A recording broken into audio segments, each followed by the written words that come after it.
তো এখানে হাজ্জাজ বিন ইউসুফ এর এই মানে হাজ্জাজ বিন ইউসুফের আপনার মানে ইরাক এই অঞ্চলের শাসনকর্তা ছিল আরে। তো এখন আরবদের যেই জাহাজগুলা, এই জাহাজগুলা আপনার ভারতীয় মহাসাগর দিয়ে যাচ্ছে, ইন্দো প্যাসিফিক যে অঞ্চল, আমরা যখন আন্তর্জাতিক বিষয়গুলি পড়বো তখন ইন্দো প্যাসিফিক স্ট্র্যাটেজি এবং অনেক ভালোভাবে একটা আলোচনা ইনশাল্লাহ হবে। কারণ আমি মোটামুটি 10-12 দিন বা আরো বেশি, 1 মাসের উপরে মনে হয় ইন্দো প্যাসিফিক অঞ্চল নিয়ে দেখি। মানে অনেক ভালো ভালো ইউটিউবে ভিডিও আছে, আরো অনেক কিছু সোর্স থেকে দেখতেছি, অনেক ভালো আলোচনা করা যাবে ইনশাল্লাহ। ইন্দো প্যাসিফিক স্ট্র্যাটেজিটা এটা আমাদের জন্য খুবই দরকার। মানে এখন বর্তমানে আমরা যে অবস্থায় আছি, যে রাজনৈতিক মেরুকরণ বা যেভাবে আছি, এখানে আমাদের ইন্দো প্যাসিফিক স্ট্র্যাটেজি এবং আমাদের ভৌগোলিক অবস্থানের মধ্যে ইন্দো প্যাসিফিক স্ট্র্যাটেজিতে আমাদের গুরুত্বটা কি, এটা বোঝার জন্য অনেক বেশি ইম্পর্টেন্ট। তো যেটাই হোক, যে এখানে আমাদের যে উমাইয়া খলিফার পূর্ব অঞ্চলের মানে ইরাকের গভর্নর হাজ্জাজ বিন ইউসুফ। তো হাজ্জাজ বিন ইউসুফের এই অঞ্চলগুলোতে যখন আরবের জাহাজগুলা যখন যাওয়া শুরু করলো, তখন এই যে সিন্ধু আর হচ্ছে আপনার মুলতান, সিন্ধু আর মুলতান এই অঞ্চলগুলোতে দিয়ে যখন জাহাজগুলা যাওয়া শুরু করলো, এই ভারতীয় উপমহাদেশের এই জলদস্যুরা যায় এইগুলা লুটপাট করতো। তো এই জন্য এই যে সেই সময়ের সিন্ধু এবং মুলতানের রাজার নাম ছিল রাজা দাহির। এই রাজা দাহিরকে আপনার এই হাজ্জাজ বিন ইউসুফ, উমাইয়া খলিফা তো বিশাল, ওই সময় মুসলিমদের বিশাল শাসন না, 712 খ্রিস্টাব্দ, মানে মুসলিম বিশ্ব শুধু বড়ই হচ্ছে। মুসলমানরা যেই দিকে যাচ্ছে এই দিকে শুধু কেবল রাজ্য বা সাম্রাজ্যগুলা ইসলামের পদতলে চলে আসতেছে, ছায়াতলে চলে আসতেছে। তো ওই জন্য ওই সময় যে ইরাকের গভর্নর হাজ্জাজ বিন ইউসুফ, তিনি সিন্ধু এবং মুলতানের রাজা দাহিরকে চিঠি দিছিল যে তোমার এই এলাকায় তো এই ধরনের ঘটনা ঘটে, আমার জাহাজ টাহাজ ধ্বংস করে ফেলে, লুটপাট করে, তুমি এদেরকে সামলাও। কিন্তু রাজা দাহির এটার কোনো উত্তর দেয় নাই এবং গুরুত্বই দেয় নাই। এরপরে কিছু বছর পর সে আবারও, এই গুরুত্ব না দেওয়ার পরে সে আবারও চিঠি লেখে, কিন্তু সেকেন্ড বারও রাজা দাহির এই কোনো প্রকার অ্যাকশন বা কোনো প্রকার প্রতি উত্তর কোনো কিছুই করে নাই। পরবর্তীতে এই ইরাকের গভর্নর হাজ্জাজ বিন ইউসুফের জামাতা, তার যেই মানে জামাই আর মেয়ের জামাই, তো সে হচ্ছে তার সেনাপতি। তার সেনাপতির নাম হচ্ছে মোহাম্মদ বিন কাসিম। তো মোহাম্মদ বিন কাসিমের নেতৃত্বে এই ভারতীয় উপমহাদেশে সিন্ধু এবং মুলতানের মানে এই যে রাজা দাহিরকে শায়েস্তা করার জন্য তারা এখানে সেনা অভিযান চালায়, মানে নৌ অভিযান যেটাকে বলে, সেনা নৌ সব নিয়ে আসছে। এসে এখানে হাজ্জাজ বিন ইউসুফের সাথে যে সেনাপতি মানে আপনার মোহাম্মদ বিন কাসিম, তার এই রণকৌশলে সিন্ধু রাজা দাহির তিনি পরাজিত হয়।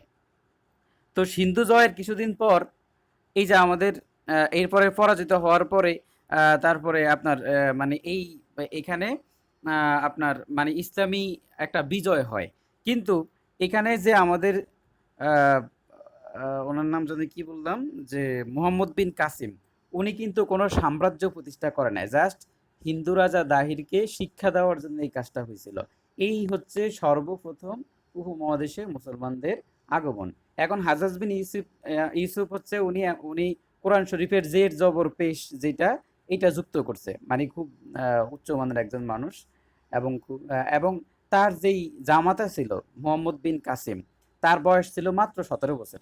মানে চিন্তা করেন, সে 17 বছর বয়সে 712 সালে হিন্দু রাজা দাহিরও খুব শক্তিশালী ছিল, তাকে পরাজিত করে।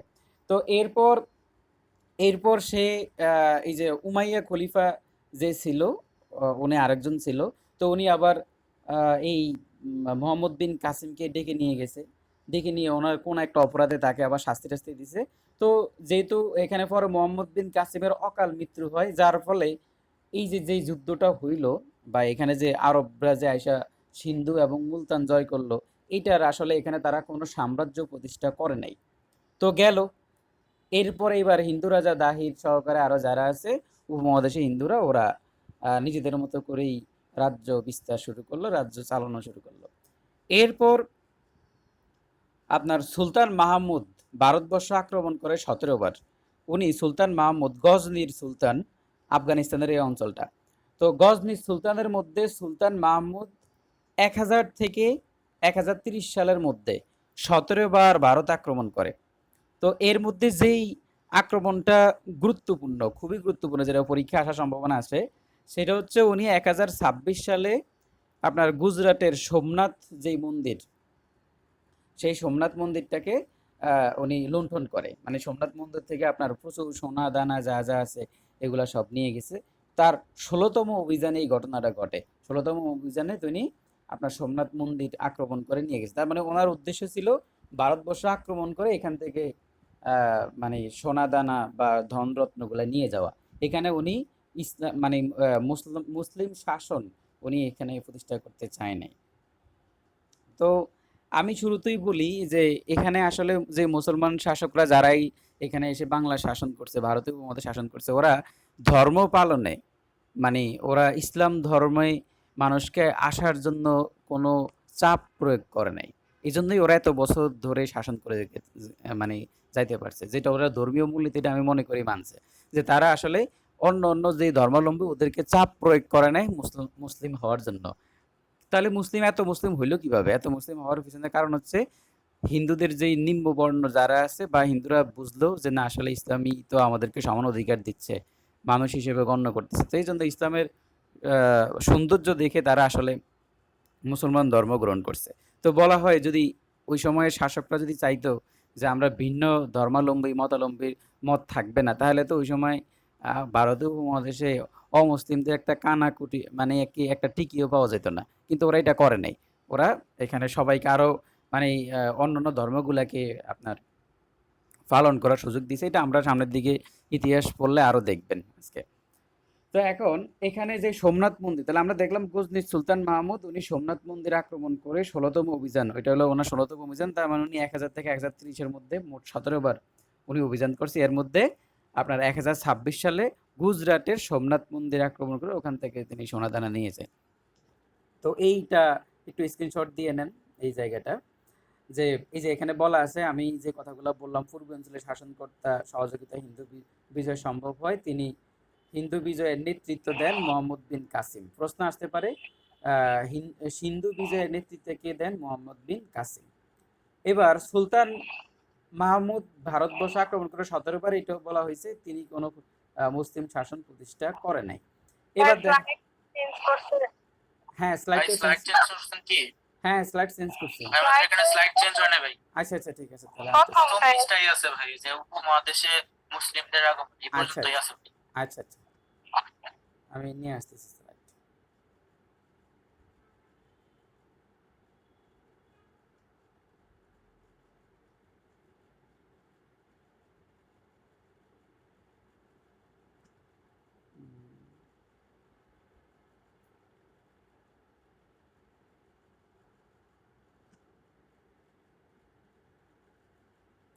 আচ্ছা এখন তো চেঞ্জ হয়েছে আশা করি।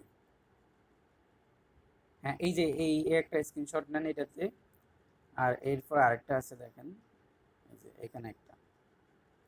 তো এবার আমরা দেখব যে এর পরবর্তীতে কি ভাই আসলো। একটু উপরে যান ভাই, যে কাশিমের পর থেকে ভাই। হ্যাঁ দেখেন কি ভাই, যে মোহাম্মদ কাসিম একবারে উপরে রাখেন একটু। মোহাম্মদ কাসিম, হ্যাঁ মোহাম্মদ বিন কাসিমটা একবারে উপরে রাখেন, তারপরে ভাই স্ক্রিনশটটা দিন। আচ্ছা ঠিক আছে দেন তাহলে। জি ভাই, জি ভাই হয়েছে ভাই। আচ্ছা তো দেখেন তরাইনের যুদ্ধ, তো আমরা এখন তরাইনের যুদ্ধ নিয়ে বলবো। তরাইনে আসলে এখানে দুইটা যুদ্ধ হয়েছিল। একটা হচ্ছে মোহাম্মদ গুরি, ওনার নাম হইলো আসল নাম হইলো মইজুদ্দিন গুরি বা শিহাবুদ্দিন। ওনার নাম হলো মইজুদ্দিন গুরি বা শিহাবুদ্দিন। তো ওনার যেই ভাই, আচ্ছা ওনার নাম হচ্ছে আপনার মইজুদ্দিন গুরি, আর ওনার একজন ভাই ছিল। ওনার ভাই ভাই হচ্ছে আপনার, হ্যাঁ ওনার ওনার ভাইয়ের নাম হচ্ছে শিহাবুদ্দিন গুরি। আর ওনার নাম এই যে শিহাবুদ্দিন গুরি যেটা, আচ্ছা হ্যাঁ ঠিক আছে বুঝলাম। তো ওনার নাম হচ্ছে আপনার শিহাবুদ্দিন গুরি। এই শিহাবুদ্দিন গুরি 1191 সালে উনি আবার ছিল গজনির যেই সুলতান, এই সুলতানের ভাই। তার মানে শিহাবুদ্দিন, মানে শিহাবুদ্দিন মোহাম্মদ ঘুরি ছিল গজনি সুলতানের ভাই। তো উনি 1191 খ্রিস্টাব্দের তরাইনের প্রথম যে যুদ্ধটা, সেই যুদ্ধে মানে পরিচালনা করে এবং উনি পরাজিত হন। তার মানে তরাইনের প্রথম যুদ্ধ হয়েছিল কত সালে? 1191 সালে। কার কার মধ্যে? মোহাম্মদ ঘুরি ভার্সেস পৃথ্বীরাজ চৌহান। তার নাম হচ্ছে পৃথ্বীরাজ চৌহান। এই যে দেখবেন যে ভারতে এখনো পৃথ্বীরাজ নিয়ে মুভি আছে, ওদের যেই বিভিন্ন মিসাইল টিসাইল বানায়, ওখানে পৃথ্বীরাজ লেখা আছে, মানে পৃথ্বীরাজের নামে বানায়। এই হলো সেই পৃথ্বীরাজ। তো মোহাম্মদ ঘুরি ও পৃথ্বীরাজের মধ্যে তরাইনের প্রথম যে যুদ্ধটা হয়েছিল 1191 সালে, সেই যুদ্ধে আপনার এই শিহাবুদ্দিন ঘুরি উনি পরাজিত হয়। এরপর উনি, মানে উনি ওই খুব একটা গুরুত্ব দেয় না, উনি মনে করছে যে যাব, জয় করে ফেলবো এরকম। কিন্তু পরবর্তীতে যখন উনি আপনার হেরে গেল, তখন উনি 1192 সালে দ্বিতীয় তরাইনের যে যুদ্ধ, সেই যুদ্ধ শুরু করে পৃথ্বীরাজ চৌহানের সাথে, এবং এই যুদ্ধে পৃথ্বীরাজ পরাজিত হয়। এবং এই যুদ্ধের মাধ্যমেই ভারতবর্ষে মুসলমান শাসনের গোড়াপত্তন, যেটা, যেই যুদ্ধটার মাধ্যমে মুসলমানরা ভারতবর্ষে রাষ্ট্র শাসন শুরু করবে, সেই যুদ্ধটাই হচ্ছে তরাইনের দ্বিতীয় যুদ্ধ, মইজুদ্দিন ঘুরি ভার্সেস পৃথ্বীরাজ চৌহান। তো এই মইজুদ্দিন ঘুরির, উনি তো গজনির সুলতান ছিল, তো উনি তো আইসা ভারতের উপমহাদেশটাকে ওইটাকে এতটা বেশি গুরুত্ব দেয় নাই। জয় করছে, যুদ্ধে জয় করে উনি এতটা বেশি গুরুত্ব দেয় নাই। তো গুরুত্ব না দিয়ে ওনার একজন কৃতদাস ছিল, মানে আগে তো জানেন যে দাস প্রথা ছিল। তো ওনার একজন কৃতদাস ছিল যার নাম হচ্ছে কুতুবুদ্দিন। তো এই কুতুবুদ্দিন ছিল ওনার মইজুদ্দিন ঘুরির আপনার কৃতদাস। তো উনি ওনার কৃতদাসকে এই আহ, ওনার নাম কি, কুতুবুদ্দিন আইবেক মানে হচ্ছে দাস, বুঝছেন? আইবেক মানে হচ্ছে দাস বংশ, দাস বংশের যে মামলুক, মামলুক মানে দাস, আইবেক মানে হচ্ছে দাস। তাহলে এখানে এই যে কুতুবুদ্দিন আইবেক, উনি হলো আপনার শিহাবুদ্দিন ঘুরির কৃতদাস। এবং এই কৃতদাস উনি এতটা বেশি পরিমাণে ভালো ছিল যে ওনাকে পরবর্তীতে আপনার এই মইজুদ্দিন ঘুরি, মানে শিহাবুদ্দিন ঘুরি ওনাকে সেনাপতি বানায়। মানে সে যুদ্ধবিদ্যা পারদর্শী ছিল, এই জন্য পরবর্তীতে সে কৃতদাস থেকে আস্তে আস্তে সে সেনাপতি হয়ে যায়। তার মানে আমরা জানি যে মইজুদ মানে মানে এখানে মোহাম্মদ ঘুরির আপনার কৃতদাস ছিল কুতুবুদ্দিন আইবেক, এবং উনি ওই ওনার সেনাপতি ছিল। ঠিক আছে, মানে কৃতদাস থেকে সেনাপতি হয়ে গেছে। তো এরপর উনি এখানে দাসদেরকে এই যে কুতুবুদ্দিন আইবেককে বসাই দেন। এখন কুতুবুদ্দিন আইবেক হচ্ছে তুর্কি বংশীয়, মানে তার বংশটা, সরি, এটা হলো মানে তার যেই দেশ সেটা হচ্ছে তুর্কি, তুর্কি থেকে সে আসছে। তো দিল্লিতে স্থায়ী মুসলিম শাসনের গোড়াপত্তন শুরু করে কুতুবুদ্দিন আইবেক। তো উনি এই সময়ে আপনার কুতুবুদ্দিন আইবেক যখন বাংলা সিংহাসনে বসছিল, তখন ওই সময় এখানকার বাংলার অনেক মানুষ এটাকে মানে নেয় নাই, মানে দাসদের শাসন, মানে বাংলার ওই সময় হিন্দু রাজারা বা যারা ছিল তারা মানতে পারে নাই। এরপরে একটা বিদ্রোহ শুরু হয়, সেই বিদ্রোহ হলো 1205 সালে। তো 1205 সালে বিদ্রোহ দমন করার জন্য ঘুরি আবার আসে, আবার আইসা বিদ্রোহ দমন করে। তো বিদ্রোহ দমন করার পরে ঘুরি তো চলে যায় সে আবার গজনিতে। তো গজনিতে যাওয়ার পরে 1206 সালে মোহাম্মদ ঘুরি মৃত্যুবরণ করে কোথায়? ভারতবর্ষের মানে মৃত্যুবরণ করলে, যে মোহাম্মদ ঘুরি যখন এখান থেকে বিদ্রোহ দমন করে 1205 সালে, এরপর যখন চলে যায়, তখন 1206 সালে উনি মৃত্যুবরণ করে। এই 1206 সালে ওনার যেই দাস কুতুবুদ্দিন আইবেক, এই কুতুবুদ্দিন আইবেক এরপরে সমগ্র ভারত, মানে যে তার যে সিংহাসন, সেই দিল্লি সিংহাসনের উপর নিয়ন্ত্রণ প্রতিষ্ঠা করে। এবং 1206 সালে দিল্লিতে, দিল্লির যেই সালতানাত বলি আমরা, দিল্লিতে স্বাধীন যেই সালতানাত, সেটা শুরু হয়। দিল্লির স্বাধীন সালতানাত শুরু হয় 1206 সালে আমাদের এই মোহাম্মদ ঘুরির মৃত্যুর পরে। তার যে দাস কুতুবুদ্দিন আইবেক, তিনি এই দিল্লির স্বাধীন সুলতানি শাসনের গোড়াপত্তন করেন। এরপর আপনার তো ওনার সম্বন্ধে একটু পড়ি। তো ওনার সম্বন্ধে কি আছে, ওনাকে দানশীলতার জন্য লাখ বক্স বলা হয়, মানে প্রচুর দান টান করতো মানুষকে। এবার সমগ্র হিন্দুস্তানের প্রথম সম্রাট, ওনাকে বলা হয় সমগ্র হিন্দুস্তানের প্রথম মুসলিম সম্রাট। দিল্লিতে স্থায়ী মুসলিম শাসনের যে গোড়াপত্তন উনি করে, এবং দাস বংশের প্রতিষ্ঠাতা হচ্ছে কুতুবউদ্দিন আইবেক। কুতুবউদ্দিন আইবেক উত্তর ভারতে রাজ্য বিস্তার করলেও অধিবাসী ছিলেন তুর্কিমিস্তানের। তার মানে উনি উত্তর ভারতে রাজ্য বিস্তার করতে পারছে কুতুবউদ্দিন আইবেক। আর উনি মুরাদ ভাই, হ্যাঁ, হ্যালো, বলেন। ভাই যে একটা কথা বলি ভাই, যে হ্যাঁ, বলেন। আপনার ভাই যে এটা তো আপনার যে পিডিএফ, এটা হচ্ছে আপনি যে উপরে যান হচ্ছে আমাদের হয়তো আবার একবার করে স্ক্রিনশট নিতে একটু সমস্যা হয় মাঝে মাঝে, আবার হচ্ছে উপরে কিছু অংশ আপনার হচ্ছে স্ক্রিনশটে আসে না আর কি। হ্যাঁ, হ্যাঁ। তার জন্য আমি যেটা বলতেছিলাম যে যে আপনার প্রথম ইসে আপনার হচ্ছে যে কুতুবউদ্দিন আইবেকটা একদম উপরে রেখে আচ্ছা। ওই স্ক্রিনে যতটুকু আসবে অতটুকু সম্পর্কে আপনি ডিটেলস একটু বলেন, তারপরে হচ্ছে আমরা এখানে স্ক্রিনশট নেই, তারপরে যে ভাই যে এখন বর্তমানে যতটুকু আছে এই হ্যাঁ, হ্যাঁ। এই আচ্ছা, যে আচ্ছা, ঠিক আছে। রাজধানী দিল্লি এই পর্যন্ত বলার পরে আপনি হচ্ছে আবার একদম এই রাজধানী দিল্লির নিচেরটুকু একদম উপরে আইনা ফেলেন ভাই। আচ্ছা, ঠিক এটা আছে, একটু বুঝছি। বলছিলাম। আচ্ছা, সমস্যা নেই, আচ্ছা তাই। ভাই, থ্যাংক ইউ ভাই। ওকে, ওকে। তাহলে এখন কুতুবউদ্দিন আইবেক উনি হচ্ছে আপনার লাক্সবক্স নামে পরিচিত ছিল। উনি প্রচুর দানশীলতার জন্য ওনাকে লাক্সবক্স বলা হতো। সমগ্র হিন্দুস্তানের প্রথম সম্রাট হচ্ছে কুতুবউদ্দিন আইবেক এবং উনি উত্তর ভারতে রাজ্য বিস্তার করে। আসলে উনি ছিল জাতিতে একজন তুর্কি। তো দিল্লির যেই কুতুব মিনার যেটা নির্মাণ করা হয়েছে সেটা হচ্ছে এই কুতুবউদ্দিন আইবেক। কুতুবউদ্দিন আইবেক দিল্লির এই যে কুতুব মিনার দেখা যাচ্ছে, দেখছেন স্ক্রিনে, এই কুতুব মিনার নির্মাণ শুরু করেন এই কুতুবউদ্দিন আইবেক। এখন আপনাদের বা আমাদের সবার মনে হইতে পারে যে নিজের নামে মনে হয় মিনার প্রতিষ্ঠা করছে। আসলে এই কুতুব মিনারটা ওনার নামে না, এই কুতুবউদ্দিন আইবেকের নামে না।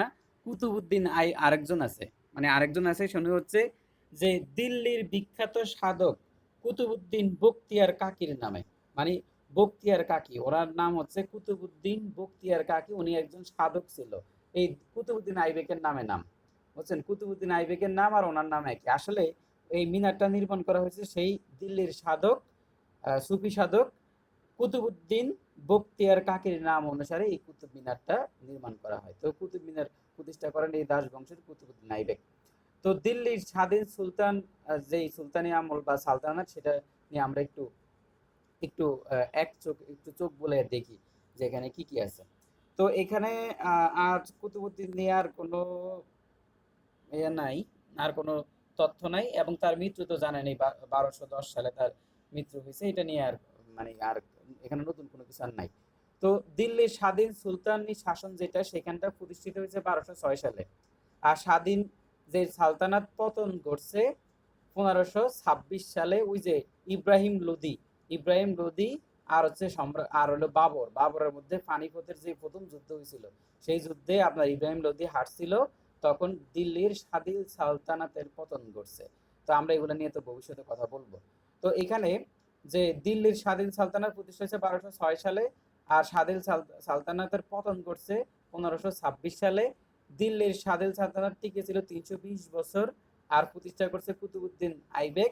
কিন্তু প্রকৃত প্রতিষ্ঠা মানে কুতুবউদ্দিন আইবেক তো শুরু করছে, কিন্তু এটাকে একদম ভালো করে সাজায় গোছায় বসতে পারছে তার জামাতা, তার মেয়ের জামাই ইলতুৎমিশ। সেও আবার দাস ছিল, তারটা আসতেছে। প্রকৃত প্রতিষ্ঠাতা হচ্ছে ইলতুৎমিশ। তো একমাত্র মহিলা সুলতানা ছিল সুলতানা রাজিয়া, ইলতুৎমিশের কন্যা উনি। আর শেষ শাসক ছিল ইব্রাহিম লোদি, এবং ওই দিল্লি সালতানাতের রাজধানী ছিল দিল্লি। এই যে আমাদের দিল্লিতে নিজামুদ্দিন আউলিয়া গান একটা আছে, বুঝছেন, তা আমাদের আউলিয়াকে তো আপনারা দিল্লি পাঠিয়ে দিলেন, সে দিল্লিতে বসে বসে এখন নিজামুদ্দিন আউলিয়ার মাজারে যাবে। তাহলে এখন এবার আমরা দেখব ভাগ্যবান দিল্লির সুলতান শামসুদ্দিন ইলতুৎমিশ, তার ব্যাপারে। এখন তাকে কেন ভাগ্যবান বলা হইলো, তো এটা স্ক্রিনশট দিয়ে নেন আপনারা। তো এখানে ইলতুৎমিশকে কেন ভাগ্যবান বলা হইলো শোনেন। তো ইলতুৎমিশ ছিল দিল্লির মামলুক সালতানাতের একজন সুলতানি, মানে সুলতান ছিলেন, মানে মামলুক সালতানাত। মামলুক মানে আগেও বলছিলাম যে মামলুক মানে হচ্ছে দাস। তার মানে শামসুদ্দিন ইলতুৎমিশ ছিল দিল্লির মামলুক সালতানাতের একজন সুলতান। তাকে দিল্লি সালতানাতের প্রকৃত প্রতিষ্ঠা বলা হয়। প্রথম জীবনে তাকে কৃতদাস হিসেবে আপনার বিক্রি করা হয়েছিল, তার ভাইয়েরা তাকে কৃতদাস হিসেবে দাস ব্যবসায়ীদের কাছে বিক্রি করে দিছে। বিক্রির পর তাকে বুখরার কাজী সদর জিং কিনে নেন। মানে বুখরা, ওই সময়ের বুখরার কাজী সদর জিং ওনাকে কিনে নেন। উনি বুখরাতে খুব ভালো একটা শিক্ষা এবং প্রশিক্ষণ পাইছে, এই জন্য উনিও একটা জ্ঞানী মানুষ হয়ে গেছে। এরপর আমাদের এই যে কুতুবুদ্দিন আইবেক, যে হচ্ছে আপনার মোহাম্মদ ঘুরির সেনাপতি, সেই কুতুবুদ্দিন আইবেক দিল্লি সালতানাতের প্রতিষ্ঠাতা, উনি এই দাসকে কিনে নেয়, তার যোগ্যতায় খুশি হয়ে তাকে কিনে নেয়। তো কুতুবুদ্দিন আইবেকের খুশি হয়ে তাকে